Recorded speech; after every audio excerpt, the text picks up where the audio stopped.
চলমান সময়ে যারা মনে করতেছেন যে আমরা ক্ষমতায় বসে পড়েছি, যা ইচ্ছা তাই করব, না, যা ইচ্ছা তাই করা যাবে না। কারণ পিছনের জলজন্ত উদাহরণ থেকে যদি আপনারা না বোঝেন, তাহলে এর চাইতে ভালোবাসায় বোঝানোর মতো যোগ্যতা আমার নাই। কারণ ওই যে চাইছিল তো ক্ষমতাও ছিল, অর্থবিত্ত ছিল, সৈন্য সামন্ত ছিল, নিজের এলাকায় পর্যন্ত থাকতে পারে নাই, নিজের সম্পদ পর্যন্ত নিতে পারে নাই, সম্পদ পর্যন্ত বাজেয়াপ্ত হয়ে গেল, ব্যাংকের লকার পর্যন্ত বাজেয়াপ্ত হয়ে গেল, ঘরগাড়ি পর্যন্ত আগুন দিয়ে মানুষ জ্বালায় দিচ্ছে। কেন? ভালো করে বুঝতে হবে, ক্ষমতা টিকিয়ে রাখা যায় না, সৈন্য সামন্ত রাখতে পারে না, নিজের দাম্ভিকতা টিকিয়ে কোনোদিন রাখা যায় না, একমাত্র রাখনেওয়ালা কে?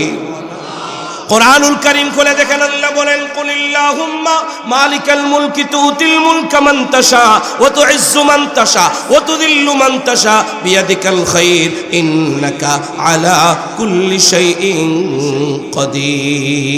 কাদির। সুতরাং ইজ্জত আর বেইজ্জত, ক্ষমতাচ্যুত করার একমাত্র মালিক। নিজের ইচ্ছায় চাইলেই থাকা যায় না, চাইলেই সরা যায় না। এই জন্য এই সমসাময়িক কথাগুলোকে দিলের কানে ঢুকায়া আল্লাহর উপরে ভরসা নিয়ে আমাদের সামনে এগোতে হবে, ঠিক কিনা বলেন?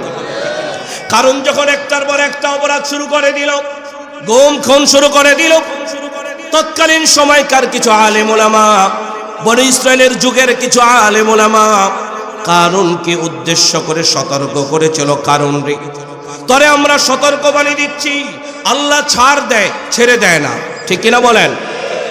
আজকের কথা না, সেই বনি ইসরায়েলের যুগে আলেমরা বারবার বলেছিল আল্লাহ ছাড় দেয়, ছেড়ে দেয় না। কিছুদিন আগেও আমরা দেখতে পেলাম বারবার উলামায়ে কেরাম বলেছে আল্লাহ ছাড় দেয়, ছেড়ে দেয় না, এরপর অপরাধ বন্ধ করে নাই, কিন্তু আল্লাহ ধরলে তো ছাড়ে না। এর চেয়ে সহজ উদাহরণ আর আছে? যদি এই উদাহরণ দিয়ে আপনারা না বুঝেন, আমার মনে হয় না আরো কোন উদাহরণ দিলে কেউ বুঝবে। এর চেয়ে আর কোন উদাহরণ? আল্লাহ আমাদেরকে সহি বুঝ দান করেন। وابتغ فيما آتاك الله الدار الآخرة ولا تنس نصيبك من الدنيا وأحسن كما أحسن الله إليك ولا تبغ الفساد في الأرض إن الله لا يحب المفسدين صدق الله العظيم قال النبي صلى الله عليه وسلم خيركم من تعلم القرآن وعلمه أو كما قال عليه الصلاة والسلام وصدق رسوله النبي الكريم ونحن على ذلك من الشاهدين والشاكرين والحمد لله رب العالمين আমরা সকলে বলি আলহামদুলিল্লাহ। ঢাকা ডেমরা পশ্চিম বক্সনগর সারুলিয়া নুরুল উলুম মাদ্রাসা হাফেজ ছাত্রদের দস্তারে ফজিলত প্রদান উপলক্ষে ষষ্ঠ বার্ষিক ওয়াজ ও দোয়া মাহফিল 8ই জানুয়ারি 2026 ইংরেজি অদ্যরোজ বৃহস্পতিবার। আজকের মাহফিলের সম্মানিত প্রধান মেহমান আল্লামা শেখ মাহমুদুল হাসান দামাত বরকাতুহুম দারুল উলুম মাদারীনগর ঢাকা, খলিফা শেখুল ইসলাম আল্লামা শাহ আহমদ শফি রহমতুল্লাহি আলাইহি। আজকের মাহফিলের সম্মানিত সভাপতি উস্তাদুল হাফাজ শেখ আব্দুল হাই দামাত বরকাতুহুম, প্রতিষ্ঠাতা সভাপতি ও সদরে মুহতামি মত্র মাদ্রাসা। বিশেষ মেহমান শেখ আমির উদ্দিন খান দামাত বরকাতুহুম, মুহতামিম মাখজানুল উলুম মাদ্রাসা কুলিয়ারচর কিশোরগঞ্জ। বিশেষ আলোচক বৃন্দ, প্রধান অতিথি হাজী মোহাম্মদ ইব্রাহিম খলিল, সংসদ সদস্য পদপ্রার্থী ঢাকা 5 আসন। বিশেষ অতিথি বৃন্দ, সুদক্ষ সঞ্চালক, উপস্থিত আশেপাশের আইম্মায়ে মাসাজিদ, মুদাররিস, মুহাদ্দিস, মুহতামিম, হাজারাতে বুজুর্গ, উলামায়ে কিরাম সহ অত্র এলাকার গণ্যমান্য ব্যক্তিবর্গ, আমার সামনে উপবিষ্ট আল্লাহ রাব্বুল আলামিনের প্রিয় বান্দা জনাবে মকবুল সাল্লাল্লাহু আলাইহি ওয়াসাল্লামের প্রিয় উম্মতগণ, পর্দার অন্তরালে অত্যন্ত শ্রদ্ধেয়া মুহতারামা সম্মানিতা মা ও বোনেরা, আমরা সকলেই মহান রব্বুল আলামিনের দরবারে কালিমাতুশ শুকর আদায় করে বলছি আলহামদুলিল্লাহ। আমরা একটু কাছে কাছে চলে আসলে ভালো হয় না? এই অগুছালো ফাঁকা ফাঁকা না রেখে আমরা যদি একটু মিলে যাই আগের থেকে ভালো হয় না? এই জন্য যার যার সামনে একটু ফাঁকা আছে একটু মিলে যাই। আর যারা এখানে দাঁড়িয়ে আছেন তাহলে বলিলিম ভাইয়েরা মেহেরবানি করে আপনারা বসে যান।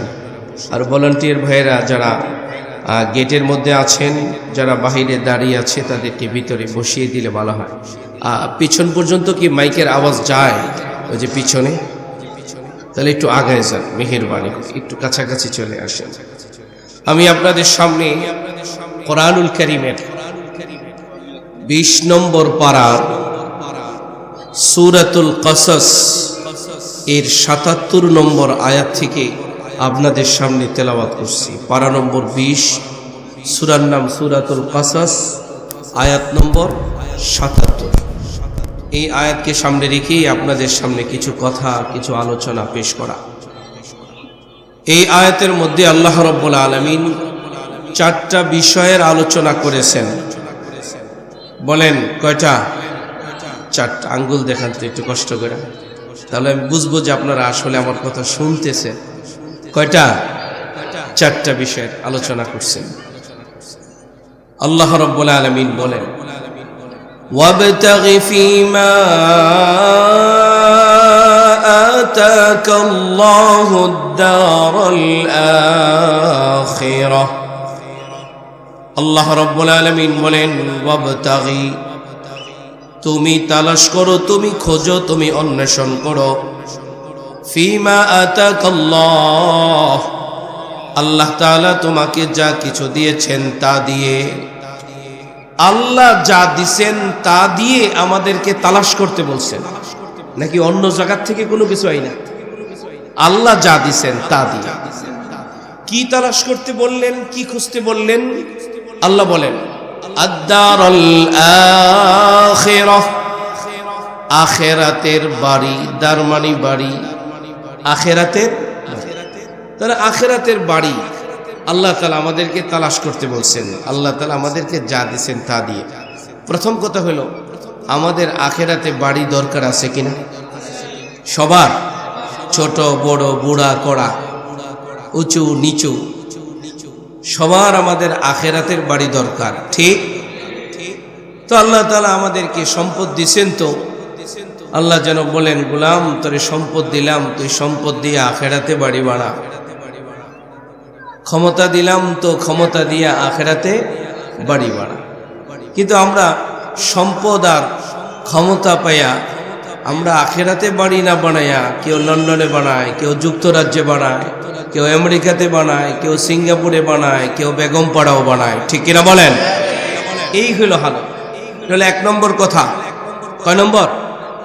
1 নম্বর কথা। 2 নম্বর কথা হলো, আল্লাহ রাব্বুল আলামিন বলেন, ওয়ালা তানসা নসীবাকা মিনাদ দুনিয়া। আল্লাহ রাব্বুল আলামিন বলেন, গোলাম দুনিয়ার অংশকে ভুলে যেও না, দুনিয়ার ব্যবসা বাণিজ্য ভুলে যেও না, দুনিয়ার কায় কারবার ভুলে যেও না, দুনিয়ার সংসার ভুলে যেও না, সন্তান সন্ততি ভুলে যেও না। এবার একটু বলেন তো, আল্লাহ তাআলা কি দুনিয়া ছেড়ে দিতে বলছেন? তার মানে দুনিয়াও রাখতে বলছেন। দুনিয়া ছেড়ে দিতে বলেন নাই, দুনিয়াকেও রাখতে বলছেন। কিন্তু আমরা লক্ষ্য করি, মাঝে মাঝে দেখতে পাই কিছু মানুষ এমন দেখা যায়, লাল শালু পরে, লাল গামছা পরে মাজারে মাজারে ঘুরে। যদি জিজ্ঞেস করা হয় কি করো, কয় আল্লাহ খুঁজি। আল্লাহ খুঁজতে মাজারে যায়, আমারে খুঁজতে হইলে আমার বাড়িতে যেতে হবে, ঠিক কিনা? আল্লাহর ঘরে না এসে, মসজিদে না এসে মাজারে মাজারে ঘুরে, কেন? আল্লাহ খুঁজে। তোমার কি সংসার নাই? কয় আছে, ছেড়ে দিছি। ছেলে মেয়ে নাই? কয় আছে, তাও ছেড়ে দিছি। ঘর বাড়ি নাই? আছে, কয় ছেড়ে দিছি। সব ছেড়ে দিয়ে এবার মাজারে মাজারে ঘুরে। পয়গম্বর বলেন, লা রুহবানিয়াতা ফিল ইসলাম, ইসলাম ধর্মে কোনো বৈরাগ্যবাদিতা নাই। সুতরাং দুনিয়া যতটুকুন হালাল করতে হবে, যতটুকুন হারাম ছাড়তে হবে, হালাল টুকুন ধরা, হারাম টুকুন ছাড়া। এটা 2 নম্বর কথা শেষ। তো 4টা কথার আলোচনার মধ্যে কয়টা হইল? বাকি আছে কয়টা? আর 2টা কইতে 2 মিনিট লাগবে। আলোচনা শেষ। আমি তো আরো আগে আসতাম, হঠাৎ করে আমার আম্মা অসুস্থ হয়ে গেছেন। আম্মাকে নিয়ে হাসপাতাল গেছি, আবার হাসপাতাল থেকে ডাক্তার দেখিয়ে এরপরে আবার বাসায় গেছি। আম্মাকে রেখে তারপরে রওনা দিছি। আমি ভাবি নাই যে এত আগে পৌঁছতে পারবো। আল্লাহ তাআলা সহজ করছেন, পৌঁছাই দিয়েছেন। আল্লাহ শুকর, আলহামদুলিল্লাহ। এখান থেকে আবার আমাকে আরেক জায়গায় যেতে হবে, সেই গজারিয়াতে। এই জন্য অল্প কথায় আপনাদের অনেক বেশি বুঝতে হবে ইনশাআল্লাহ। 3 নম্বর কথা হলো, ওয়া আহসিন কামা আহসানাল্লাহু ইলাইক। আল্লাহ রাব্বুল আলামিন বলেন, গোলাম, আল্লাহ তাআলা তোমার প্রতি যেমনি ভাবে দয়া করছেন, অনুগ্রহ করছেন, ইহসান করছেন, তুমিও মানুষের প্রতি ইহসান করো, দয়া করো, অনুগ্রহ করো। মানুষের ক্ষতি করিও না, মানুষের প্রতি জুলুম করিও না, অন্যায় অবিচার করিও না, মানুষের প্রতি দয়াপ্রবণ হও, মানুষের উপকার করো। তো বলেন তো, আল্লাহ তাআলা আমাদের উপরে দয়া করছেন কি করেন নাই? এই যে দেখেন না, কিছুদিন আগে এই যে ঢাকাতে হাফেজ শহীদ শরীফ ওসমান হাদিকে যে গুলি করলো, যে হত্যাকারী, তারেও জীবনটা দিছে কে? দয়া করছে না? কিন্তু সে যে আরেকজনকে গুলি করলো, এটা কি ইনসাফ করছে না বেইনসাফ? অথচ আল্লাহ বলছেন, আমি তোর উপরে দয়া করলাম, তুই মানুষের উপরে দয়া করবি, মানুষের উপকার করবি, ক্ষতি করবি না। ঠিক কিনা? 3 নম্বর কথা। 4 নম্বর কথা হলো, আল্লাহ রাব্বুল আলামিন বলেন, ওয়ালা তাবগিল ফাসাদ ফিল আরদ। আল্লাহ রাব্বুল আলামিন বলেন, গোলাম, জমিনের মধ্যে অনর্থ সৃষ্টি করিও না, অহংকারী করিও না, ফাসাদ করিও না, সন্ত্রাসী করিও না, চাঁদাবাজি করিও না, টেন্ডারবাজি করিও না, মানুষের ক্ষতি সাধন করিও না, জনমনে আতঙ্ক সৃষ্টি করিও না, উন্মাদনা হয় মানুষের ক্ষতি করিও না। এই সমস্ত কথাগুলো বলেছেন কে? এই 4টা কথা আল্লাহ রাব্বুল আলামিন বলেন। সন্ত্রাসী চলে না, চাঁদাবাজি হচ্ছে না, আল্লাহ কি করতে বলছেন না না করছে? না করার পরেও করে। আল্লাহ রাব্বুল আলামিন স্পেশালি ভাবে সন্ত্রাসী করিও না, চাঁদাবাজি করিও না, টেন্ডারবাজি করিও না, মারামারি করিও না, খুনাখুনি করিও না, এই কথাগুলো বলার পরে স্পেশালি ভাবে আল্লাহ তাআলা বলে দিলেন, ইন্নাল্লাহা লা ইউহিব্বুল মুফসিদিন। আল্লাহ তাআলা সন্ত্রাসীকে পছন্দ করেন না, চাঁদাবাজকে পছন্দ করেন না, যারা খুনাখুনি করে আল্লাহ তাদেরকে পছন্দ করেন না। আল্লাহ যারে পছন্দ করে না, আমরাও তাকে পছন্দ করি না। ঠিক কিনা? এই হলো 4টা উপদেশ। কয়টা? সাদাসিধা 4টা উপদেশের কথা এই আয়াতের মধ্যে আল্লাহ রাব্বুল আলামিন বলছেন। এই উপদেশ বাণী আজকের নয়, আজকে থেকে বহু বছর আগের কথা। বনি ইসরাইলের যুগে একজন পয়গম্বর আছেন, আল্লাহ তাআলার জলিলুল কদর পয়গম্বর, যার নাম হলো হযরত মুসা আলাইহিস সালাম। নবীর নামটা সবাই বলেন, নবীর নাম কি? যাকে কালিমুল্লাহ বলা হয়। আল্লাহর সাথে তিনি কথা বলেছেন, এই জন্য তাকে কালিমুল্লাহ বলা হয়। আল্লাহ তাআলা নিজেও বলেন, ওয়া কাল্লামাল্লাহু মুসা তাকলিমা। আল্লাহ রাব্বুল আলামিন মুসা আলাইহিস সালাতু ওয়াস সালামকে কালিমুল্লাহ বলা হয়। মুসা কালিমুল্লাহ, এই মুসা আলাইহিস সালাতু ওয়াস সালামের জামানায় একজন ব্যক্তি ছিল যার নাম হলো কারুন। বলেন নামটা কি? সবাই বলেন না। আমি পড়াচ্ছি, মাদ্রাসায় দৈনিক ক্লাস হয়, আর মাদ্রাসা কর্তৃপক্ষের পক্ষ থেকে এটা বার্ষিক ক্লাস মহল্লাবাসীর জন্য, আর আমি আধা ঘন্টার জন্য বলছি এটা ক্লাস করাইতে। সুতরাং ছোট বাচ্চাদেরকে হুজুররা পড়ায়, বারবারে পড়াইলে আরো জোরে ছাত্ররা আরো জোরে পড়ে, আরো জোরে ছাত্ররা আরো জোরে পড়ে। কিন্তু একটা প্রশ্ন, হুজুর বারবারে কেন পড়ায়? কারণ আরবিতে একটা প্রবাদ আছে, ইদা তাকাররারা ফিল কলব, যেই জিনিসের আলোচনা বারবার হয় ওটা অন্তরে বসা যায়। এই জন্য আমি আপনাদের জিজ্ঞেস করতেছি, বইলেন ঠিক আছে? বলেন মুসা নবীর জামানায় যে ব্যক্তি ছিল ওই ব্যক্তির নাম কি? সবাই বলে নাই, বলেন। কারুনের নাম কি আগে পরে আপনারা শুনছেন? অনেক ভালো মানুষ, হ্যাঁ, তার মানে সম্পর্কে ধারণা আছে। আল্লাহ রাব্বুল আলামিন নিজে পরিচয় দিয়েছেন কারুনের। কোরআনুল কারীমের মধ্যে আল্লাহ বলেন, ইন্না কারুনা কানা মিন কওমি মূসা। কারুন হলো মুসা নবীর এলাকার, কারুন হলো মুসা নবীর গ্রামের, কারুন হলো মুসা নবীর গোত্রের, কারুন হলো মুসা নবীর বংশের। কোন মুফাসসির বলেন কারুন হলো মুসা নবীর চাচাতো ভাই। বলেন কারুন মুসা নবীর। এটা বলার উদ্দেশ্য হলো অপরাধী যদি নবীর ভাই হয়, অপরাধী ওই তার পতন হবেই, ঠিক কিনা বলেন? তার কোনো ছাড় নাই। কোন অপরাধী যদি বলে আমি অমুক দলের, তার ছাড় হবে না। যদি বলে বংশের, তার কোনো ছাড় হবে না। অপরাধী ওই, চাঁদাবাজ ওই, টেন্ডারবাজ ওই, দলের নাম দিয়ে বাঁচা যাবে। বাস এই সিদ্ধান্ত এখান থেকে, এই আয়াত থেকে শিক্ষা নিতে হবে। অনেক সময় বলে সময়ের দাবিদারে ওই সমসাময়িক দলের কোন চাঁদাবাজ হইলে তারা মাফ করে দেয়, আগের চাঁদাবাজ হইলে তারা ধরে না।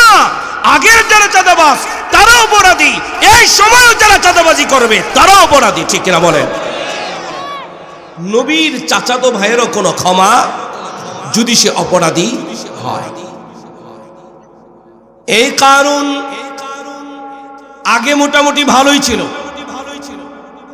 আল্লাহ রাব্বুল আলামিন এই কারুনকেও ঢের ধন সম্পদ দিয়েছেন, সম্পদের পাহাড় দিয়েছেন। এত পরিমাণে খাজানা কারুনকে আল্লাহ তাআলা দিয়েছেন। আল্লাহ তাআলা নিজেও এর ব্যাপারে একটা উদাহরণ পেশ করেছেন। কি পরিমাণ সম্পদ আল্লাহ তাআলা কারুনকে দিয়েছেন, আল্লাহ নিজেই বলেন, وآتيناه من الكنوز ما إن مفاتحه لتنوء بالعصبة أولي القوة। আল্লাহ রাব্বুল আলামিন কারুনকে এত অনেক ধন সম্পদ দিয়েছেন। সম্পদের বিবরণ দিতে যাইয়া আল্লাহ রাব্বুল আলামিন চাবির বিবরণ দিয়েছেন। উদাহরণ দিলে আপনাদের বুঝতে আরো সহজ হবে। প্রত্যেকের বাড়িতে আলমিরা থাকে, আলমিরার চাবি থাকে কি থাকে না?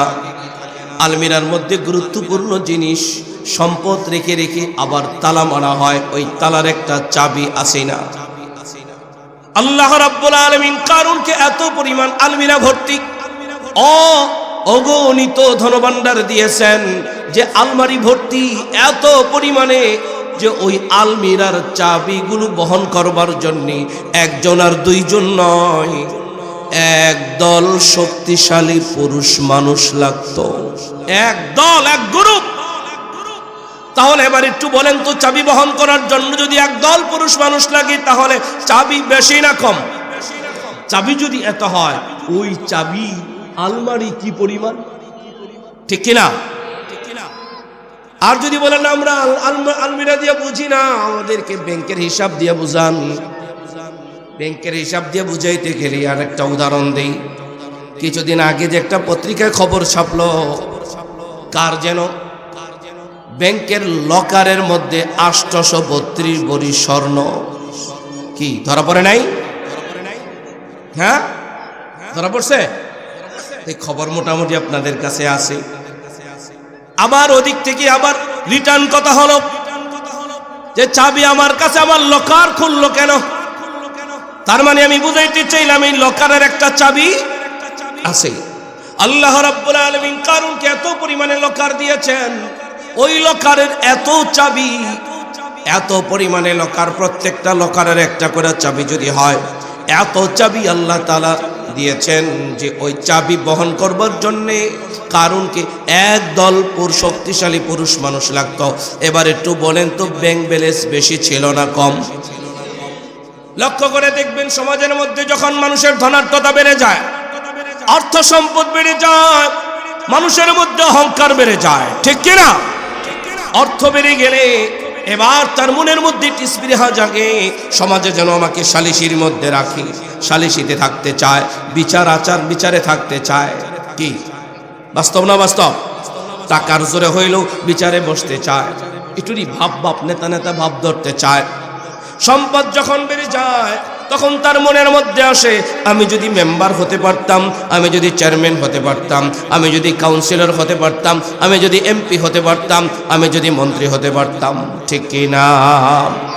কাউন্সিলর হয়েছে তো এখন মনটা চায় আমি যদি এমপি হইতে পারতাম, এমপি হয়েছে এখন মনটা চায় আমি যদি একটু মন্ত্রী হইতে পারতাম, মন্ত্রী হয়েছে তো এখন ক্যাবিনেট মন্ত্রী হইলে তো আর একটু ডিগ্রি বাড়ত,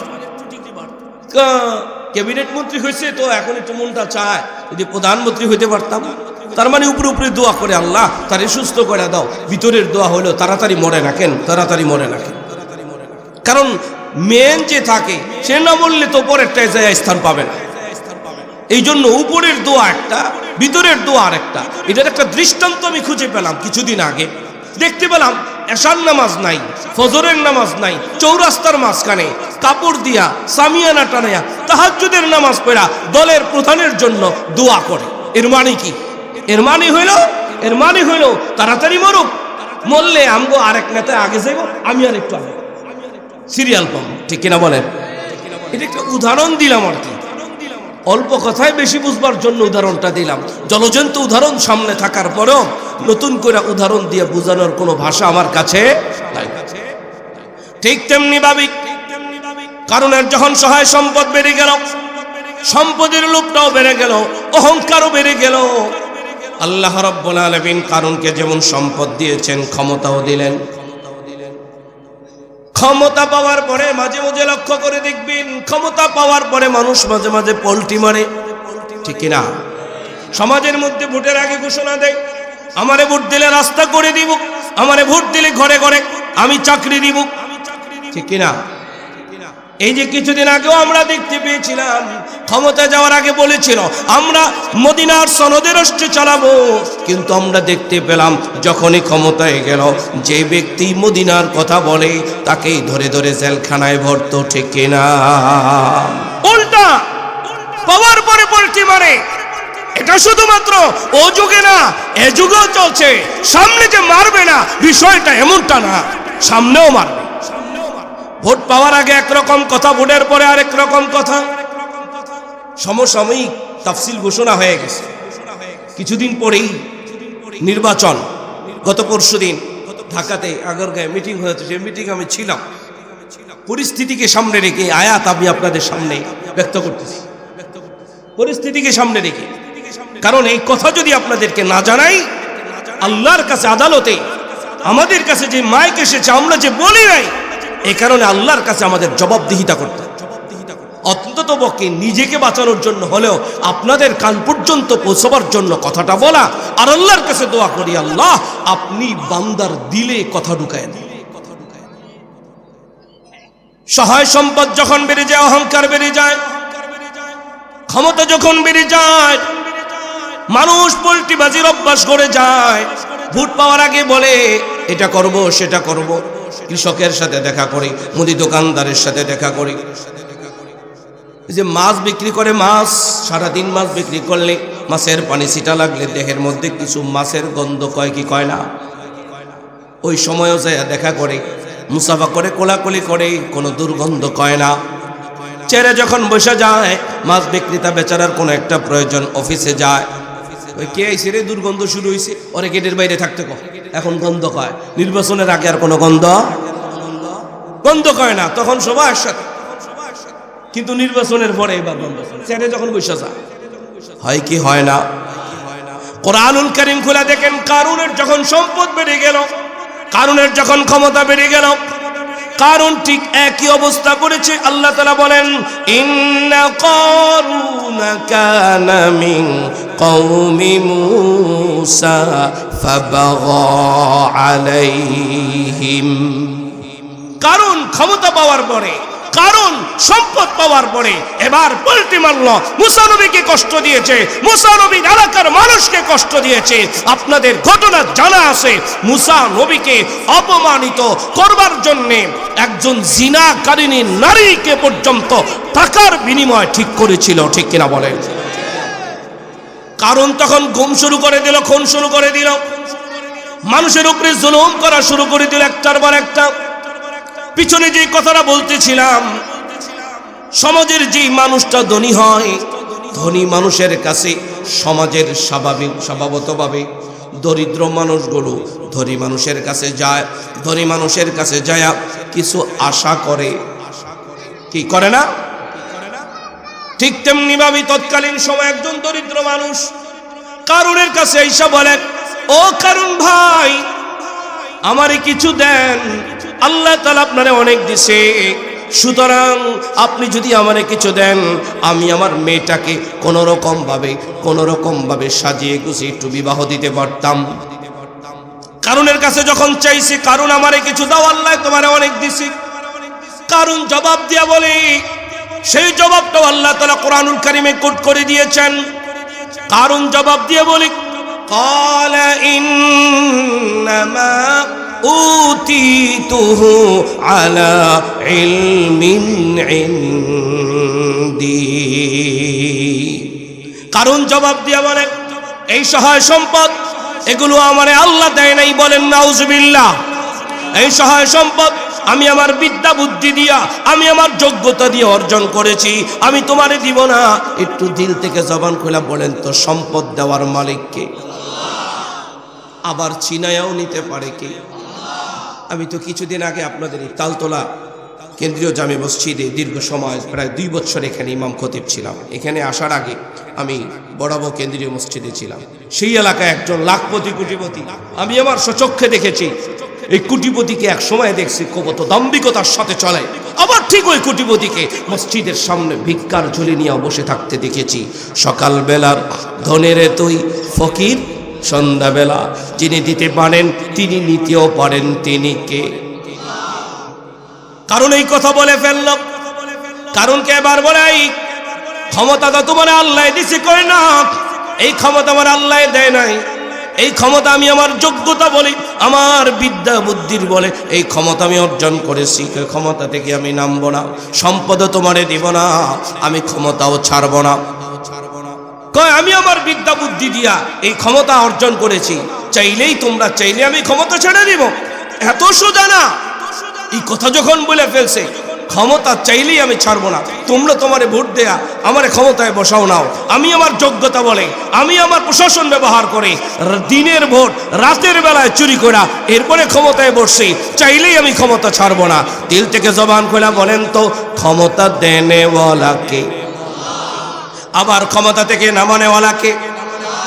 সুতরাং পিছনের ইতিহাস থেকে, জলজন্ত উদাহরণ থেকে আপনাদেরকে শিক্ষা নিতে হবে। চলমান সময়ে যারা মনে করতেছেন যে আমরা ক্ষমতায় বসে পড়েছি, যা ইচ্ছা তাই করব, না, যা ইচ্ছা তাই করা যাবে না।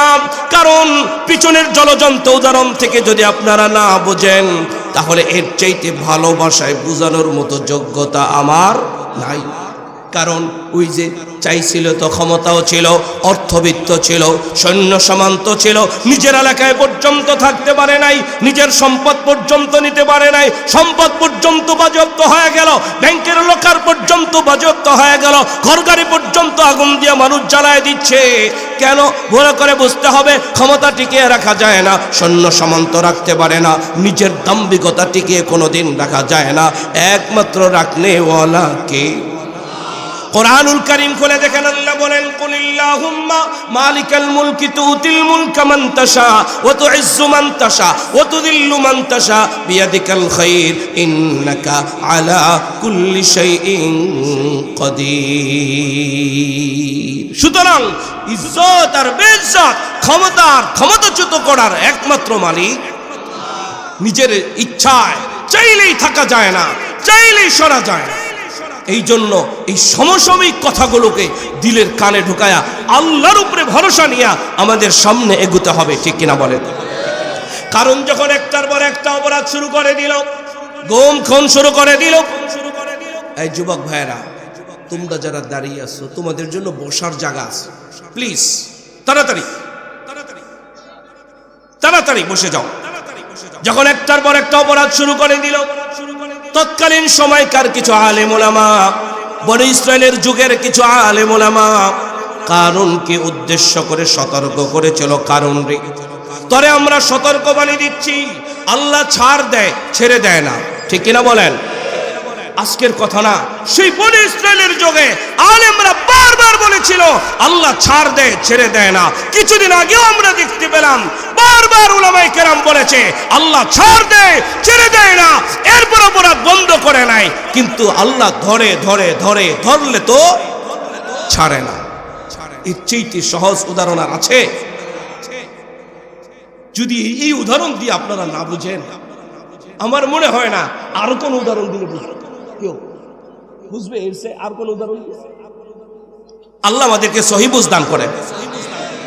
আল্লাহ রাব্বুল আলামিন সতর্কবাণীটাও কুরআনুল কারীমে কোট করে দিলেন, ইয ক্বালা লাহু কওমুহু লা তাফরাহ ইন্নাল্লাহা লা ইউহিব্বুল ফারিহিন। আল্লাহ তাআলা কুরআনুল কারীমের মধ্যে কোট করে দিলেন কারণকে সতর্কবাণীর কথাটা। কারণ উম্মত হয় না, অহংকারী হয় না, উম্মাদনায় মেতে উঠো না, মানুষের উপরে জুলুম করিও না, আল্লাহকে তুই দাম্ভিকতা পছন্দ করেন না। এরপরও যখন মানে না, তারপরেও এই কারুনকে তৎকালীন সময়কার ওলামায়ে কেরাম 4টা উপদেশ দিয়েছে। বলেন কয়টা? সেই 4টা উপদেশ বাণী আল্লাহ তাআলা কোরআনুল কারীমে কোট করে দিয়েছেন আমার আপনার নবীর উপরে। সেই উপদেশ বাণীগুলো কোরআনুল কারীমের আয়াত বানাইয়া আমাদের জন্য শিক্ষা হিসেবে এই আয়াতগুলো নাজিল করে দিলেন। বলেন সুবহানাল্লাহ। তৎকালীন সময়কার আলেম ওলামা যেইভাবে সতর্ক করেছিল কারণকে, আমি একজন নগণ্য আলেম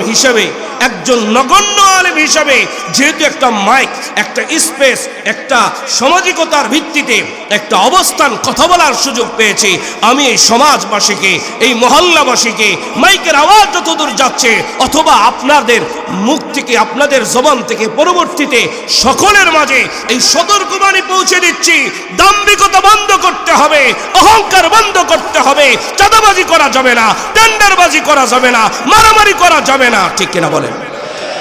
এটা সতর্কবাণী। যেই উপদেশ বাণীগুলো তৎকালীন সময়কার আলেম ওলামারা দিয়েছিল কারণকে, তন্মধ্য থেকে আল্লাহ রাব্বুল আলামিন বলেন ওয়াবতাগি ফীমা আতাকাল্লাহুদ দারাল আখিরাহ। আল্লাহ রাব্বুল আলামিন বলেন 1 নম্বর উপদেশ হলো তুমি তালাশ করো, আল্লাহ তাআলা তোমাকে যা কিছু দিয়েছেন তা দিয়ে আখিরাতের বাড়ি। আল্লাহ আমাদেরকে সম্পদ দিয়েছেন, তো সম্পদ দিয়ে আখিরাতের বাড়ি তালাশ করব। ক্ষমতা দিয়েছেন, তো ক্ষমতা দিয়া আমরা আখিরাতের বাড়ি তালাশ করব। আল্লাহ তাআলা আমাদেরকে কি দিয়েছেন যদি আমরা কোরআনকে জিজ্ঞেস করি, কোরআন রে বলে দাও না আল্লাহ তাআলা আমাদেরকে কি দিয়েছে। কোরআনুল কারীমে দ্ব্যর্থহীন ভাবে দীপ্ত কণ্ঠে জবাব দিয়া কোরআন বলে, ওয়া ইন তাউদ্দু নি'মাতাল্লাহ।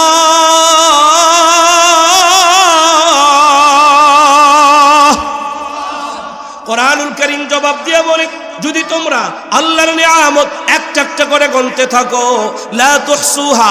এই আয়াতের ব্যাখ্যায় মুফাসসিরিন কেরাম লেখেন, পৃথিবীর শুরু থেকে নিয়ে কিয়ামত পর্যন্ত সমস্ত মানব দানব মিলে যদি আল্লাহর নিয়ামত একটা একটা করে গুনতে থাকে, দুনিয়ার মানব দানব সব শেষ হয়ে যাবে, কিয়ামত সংগঠিত হয়ে যাবে, তবুও আল্লাহর নিয়ামত গনে গনে শেষ করা সম্ভব নয়। একটু বলেন তো, আল্লাহ আমাদেরকে বেশি দিবেন না কম?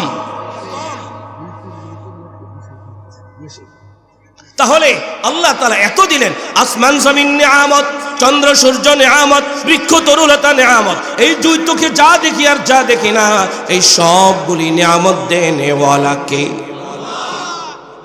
সুতরাং এত কিছু আল্লাহ দিছে, চাইলে আমরা আসমান দিয়েও আখিরাতে বাড়ি বানাইতে পারি, এত বড় আসমান দিছে। শেখ আব্দুল কাদের জিলানী রহমাতুল্লাহি আলাইহি বলেন, আল্লাহর কোন বান্দা যদি আসমানের দিকে তাকাইয়া গভীর রজনীতে আল্লাহকে আল্লাহ বলে ডাক দিয়ে বলে, আল্লাহ তুমি এত বড় আসমান বানাইছো, এই কথাটা যদি গভীর রজনীতে ওইটা কোন আল্লাহর বান্দা আল্লাহকে খুশি করার জন্য বলে, আল্লাহ তুমি আসমান বানাইছো, এত বড় আসমান তোমার, এই কথাটা বলতে দেরি হয়। শেখ আব্দুল কাদের জিলানী রহমাতুল্লাহি আলাইহি বলেন, বলতে দেরি হয়, তার আমল নামায় 1000 রাকাত নফল নামাজের নেকি উঠতে দেরি হয় না।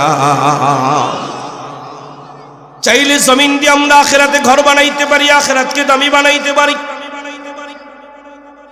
খাল বিল নদ-নদী সাগর মহাসাগর সবগুলো কার নিয়ামত? সব আল্লাহর নিয়ামত।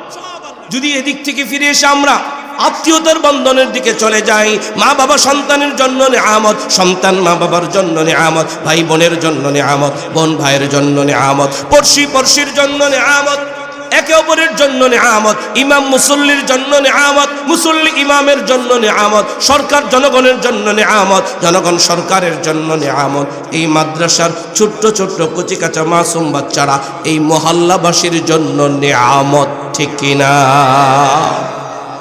হাফেজে কোরআন আপনাদের জন্য নিয়ামত, আজকে যাদের মাথায় পাগড়ি পরানো হবে তারা আপনাদের জন্য নিয়ামত, মহা নিয়ামত। বুজুর্গ উলামায়ে কেরামের জবান মোবারক থেকে আপনারা শুনবেন ইনশাআল্লাহ। আমি শুধুমাত্র একটুখানি টাচ দিয়ে গেলাম।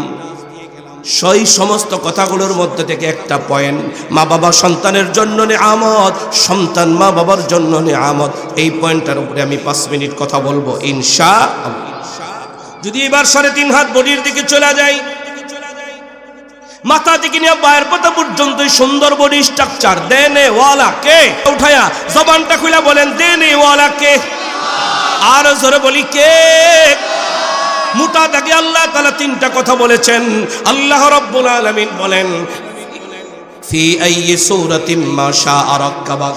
আল্লাহ বলেন, গোলাম রে, চোখের জায়গায় চোখ দিলাম, কানের জায়গায় কান দিলাম, হাতের জায়গায় হাত দিলাম, নাকের জায়গায় নাক দিলাম, গালের জায়গায় গাল দিলাম, কপালের জায়গায় কপাল দিলাম, মাথা থেকে নিয়ে পায়ের পাতা পর্যন্ত সুন্দর করে যেখানে যা দরকার সবকিছু দেনেওয়ালা কি?